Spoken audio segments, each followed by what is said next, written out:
त्रिपुरा से राज्यसभा सांसद व प्रदेश भाजपा अध्यक्ष राजीव भट्टाचार्य ने कहा कि साल 2015-16 की तुलना में अब राज्य के किसानों का आय लगभग दुगना हो गया है। अगरतला में आज भाजपा किसान मोर्चा के कार्यक्रम में राजीव भट्टाचार्य ने कहा कि साल 2015 और 16 में किसानों का औसत आय 6,580 था, जो अब 13,590 हो गया है।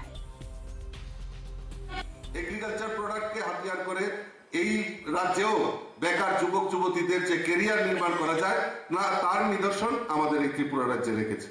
তৎসঙ্গে আমাদের দেশের যশস্বী প্রধানমন্ত্রী নরেন্দ্র মোদীজি কৃষি প্রধানমন্ত্রী কৃষি সম্মান নিধি প্রকল্পে 18তম কিস্তি পর্যন্ত এখন পর্যন্ত 2,77,921 জন কৃষককে আমাদের এই রাজ্যে সহায়তা করেছে।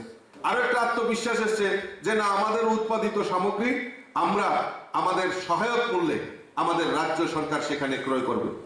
আজকে জেনে আমি খুশি হয়েছি যে আজকে এই সহায়ক মূল্যে আমাদের এই রাজ্যে প্রায় 23 টাকা মূল্যে ধান ক্রয় করা, এটা একটা বিশাল বড় অ্যাচিভমেন্ট আমাদের এই রাজ্যে। इस बीच कृषि मंत्री रतनलाल नाथ ने 53वें वार्षिक सम्मेलन में कहा कि सीमित कृषि भूमि के बाद भी त्रिपुरा में उत्पादन के मामले में देश में राज्य छठे नंबर पर है।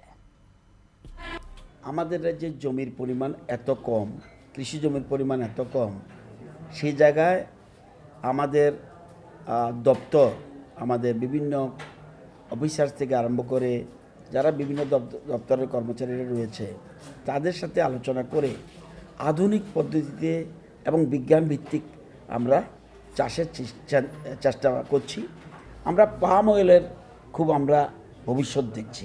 পাম অয়েল আমরা খুব প্রচুর পরিমাণে পাম অয়েল, এবং আমাদের রাজ্য যে সয়েল এটা পাম অয়েলের পক্ষে খুব ভালো, এটা আমরা চেষ্টা করছি। আমরা অর্গ্যানিক চাষের উপরে পাশাপাশি অর্গ্যানিক চাষের উপরেও গুরুত্ব দিচ্ছি।